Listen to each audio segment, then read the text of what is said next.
I want you guys to picture a scenario where Game Freak decides to take a bold step away from its traditional, family-friendly approach and introduces a Pokemon game with a darker, more mature theme. This game would allow players to roam freely across an expansive region, not be blocked by inconvenient obstacles, and incorporate a combat system that lets players actively participate along their Pokemon, rather than standing as a passive observer. In this imaginary idea, the game would break new grounds for Pokemon franchise, offering a fresh and engaging experience for all of us. However, it seems that another game creator beat Game Freak in that race. Palworld has stepped into the spotlight by essentially realizing this concept. Welcome back, my name is Rusky, and for this video, I'll be going over why Game Freak should switch their game formula that they have been using for over 2 decades now. But before we get started, I'm happy to announce another giveaway once we reach the 500 sub mark. I'll be giving away a $50 Amazon gift card because I really want to show you guys my appreciation. Just like last time, all you need to do is like this video, subscribe, and follow my Twitter to be entered in the giveaway. All the details will be in the description below. Check out my Twitter, as there will always be me updating or announcing any more giveaways in the future as well. But without further ado, let's get right into this video. Palworld, a recent game release, has quickly grabbed the spotlight on Steam and the attention, particularly among Pokemon fans. For those who may not be familiar, which would be surprising, Palworld offers a refreshing twist on the familiar Pokemon narrative and gameplay, making it an exciting alternative for fans. However, the game has stirred quite a bit of controversy within the Pokemon community, mainly because some of its characters bear a striking resemblance to Pokemon characters. While I doubt that Game Freak could successfully pursue legal action against Palworld for copyright issues, it's clear that they're not thrilled about the game's presence in the market. This situation highlights why I believe it's a high time for Game Freak to innovate their gaming formula, especially to stay competitive with the new titles like Palworld. Let's not have a misunderstanding. The traditional formula that Game Freak has relied on for over 2 decades was indeed successful. In fact, it's most likely the only game formula to be as successful for barely changing anything between each generation. It has laid a strong foundation for the Pokemon series, involving players in collecting gym badges, battling the Elite Four and the Champion, overcoming an evil organization, and facing off against rivals.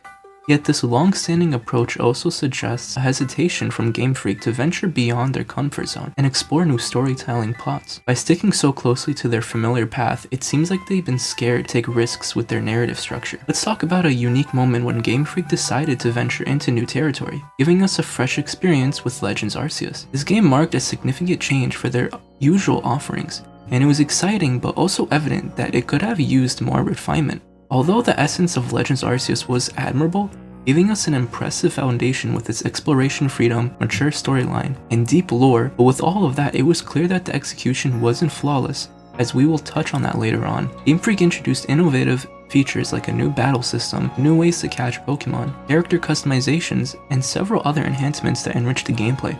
However, despite these positive aspects, there were noticeable shortcomings. One puzzling decision by Game Freak was their minimal support post-launch, with only 1 or 2 updates released before seemingly abandoning the game, despite its potential for further development over the additional months or even another year. Instead of their attention shifted to other projects such as Pokemon Violet and Scarlet, which might seem rational but also just disappointing. Another contributing factor to this situation could have been the reaction from the fanbase.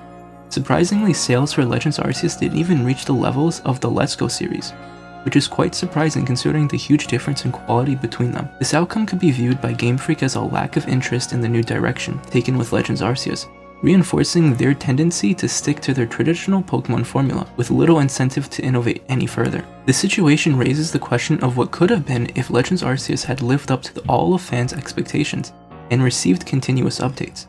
To draw a parallel, consider Palworld, a game that ventured into similar territory with its own unique spin. The comparison between Legends Arceus and Palworld might highlight what Legends Arceus could have achieved with a different approach, possibly challenging Game Freak to reconsider their strategy and how they engage with fan feedback and game development moving forward, rather than contemplating legal action against Palworld, which in my view doesn't stand on strong grounds. Game Freak should reconsider their stance. Palworld draws some inspiration from various sources including elements of Ark Survival, Zelda, and Pokemon, but it's crucial for Game Freak to not view Palworld merely as a competitor, but as an opportunity to elevate their own game design. Imagine if Game Freak developed a game similar to Palworld, utilizing their Pokemon universe. Such a game could not only potentially outshine Palworld, but also deliver the experience fans have been longing for. Therefore, I'm making a case for Game Freak to see the success of Palworld not as a threat, but as a blueprint for what could be tremendously successful for them. By adopting a similar approach and integrating with the rich Pokemon universe, they have the opportunity not only to meet fan expectations, but also tap into an open market of players who appreciate this type of gaming experience. Beginning with the first point, if Game Freak were to develop a game similar to Palworld, it could potentially benefit them in the long run. The idea is to shift the company's focus from producing a high volume of games into concentrating on enhancing the quality of a single expansive game. By adopting an open world concept similar to that of Palworld, as well as elements from Legends of Arceus, Game Freak can utilize updates or DLC that introduce new regions and playable areas which would keep players engaged over time. This approach would prevent players from losing interest after completing the main storyline or even being bored due to a lack of new content. Essentially, this strategy would alleviate the need for Game Freak to market a brand new game every 3 years, allowing them to instead to continually improve and expand upon a single game, thereby providing an unparalleled gaming experience. Furthermore, the current practice of releasing 2 new games for each new generation of Pokemon could be re-evaluated. Nothing is stopping Game Freak to introduce new Pokemon generations through DLC, adding them in new regions within the existing game.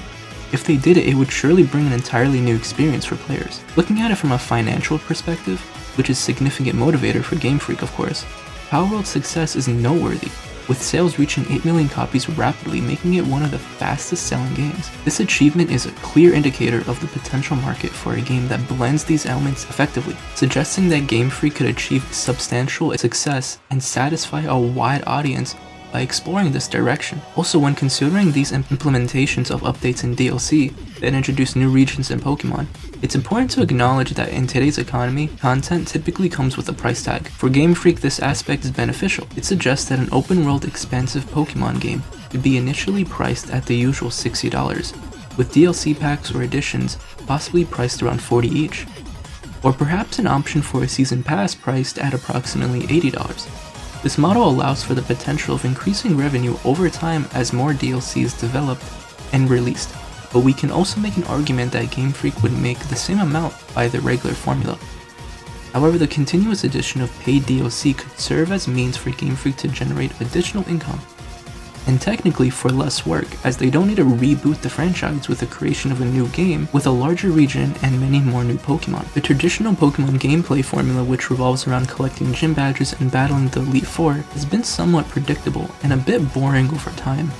However, this isn't to say that the concept of facing a group of powerful trainers as a measure of one's strength isn't enjoyable. It's actually the opposite. The presence of the Elite Four and Champion adds a valuable challenge and it should be retained. Nonetheless, I would be particularly excited about the idea of adding boss battles similar to those found in Legends of Arceus. The thrill and sense of achievement from defeating the Arceus battle remain vivid in my memory, highlighting how such encounters can revive the gaming experience by blending traditional Pokemon battles with direct player involvement in the action. These boss battles could be designed to challenge players, encouraging them to refine their skills, such as dodging or mastering whatever new mechanics Game Freak chooses to introduce. This concept draws inspiration from the Dark Souls series and highly acclaimed game Elden Ring, where the difficulty of boss fights depend significantly on the player's skill and innovation and their effort in improving their gear. Introducing a leveling system for a player's character completed with an armor and wardrobe enhancements would offer uniqueness in the Pokemon series.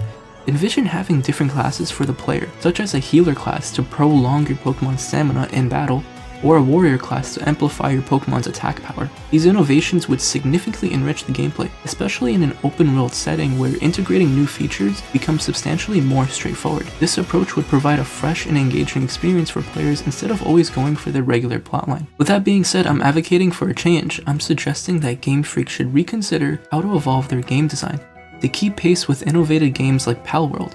This doesn't mean abandoning what makes Pokemon special, but rather expanding upon it to include new elements that can bring in some fresh light to the beloved series. By doing so, they can not only address criticism of being unoriginal, but also demonstrates a commitment to growth and creativity. Embracing change could lead to a more diverse and engaging Pokemon world that draws in more fans, old and new, and ensures the franchise's longevity and relevance.